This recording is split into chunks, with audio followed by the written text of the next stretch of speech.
Hey everybody, Buckeye Brett here, and we are T-minus 10 days away from this year's Goggins Challenge 2023. I'll be running 4 miles every 4 hours for 48 hours without sleep in an effort to do something crazy to raise money and awareness for drug and alcohol addiction, mental health issues, and also veteran suicide prevention. As I've told you many times, it's a super important event for me. Lost my sister-in-law to a drug overdose, lost my oldest nephew to veteran suicide after returning home from Iraq. And a couple of years ago decided that I wanted to do something about it to try and increase education and awareness and raise money to continue to fight these issues in my community to help just anyone who might need it. And I do that by trying to educate myself so that I can be a better tool and a better resource, and also working with the Nord Center out here in Lorain County, Ohio, and Recovery Resources in Cuyahoga County, Ohio. They do a lot of great work. They saw fit to invite me to become a board member. I'm very grateful and humbled by that. And with their support, my little Goggins Challenge run has turned into a big event with corporate sponsors, sponsored 5Ks all throughout the weekend. And between donations and corporate sponsorships and everything, we should absolutely break $100,000 this year. So I'm very excited about that. I'm very proud of the work that I'm doing and that you're helping me do. And I also like to just talk a little bit about, my personal journey with mental health and the problems that I've struggled with and the help that I've gotten. And I talk a lot about, what happened with Katie and what happened with Justice and how I always carried a lot of pain and grief, for not doing enough. And, I've learned a lot along the way. And I've gotten better at, talking about it, without getting super emotional and feeling like I just let everyone down. And one of the things that I've learned is that getting advice can be really, really bad.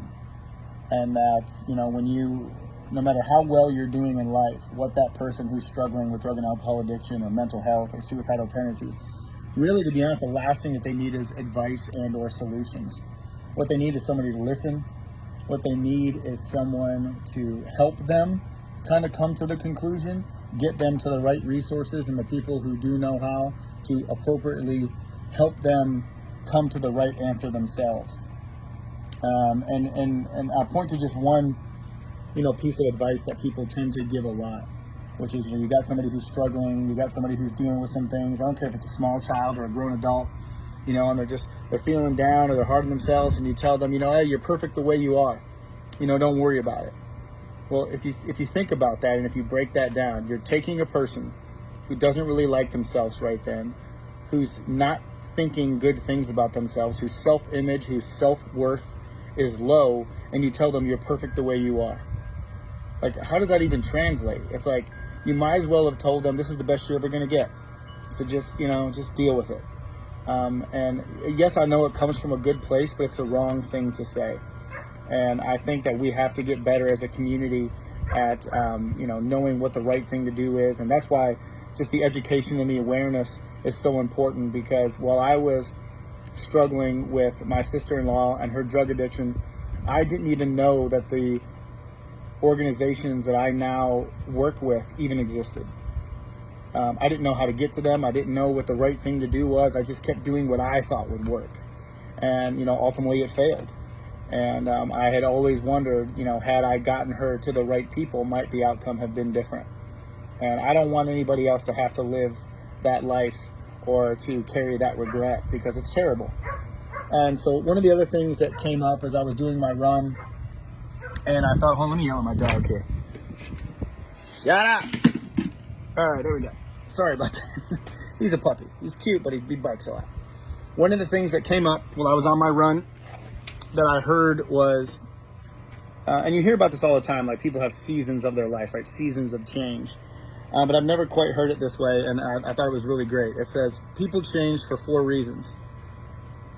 Because they hurt enough that they have to. They see enough that they're inspired to. They learn enough that they want to.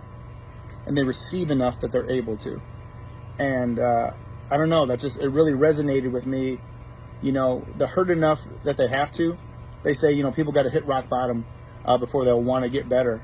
And I think the pain has to be pretty bad where they just say, like, I can't live this way anymore. I have to get better. I think one of my biggest issues, I think we lose a lot of people on the way to rock bottom. And that's why I like, they see enough that they're inspired to.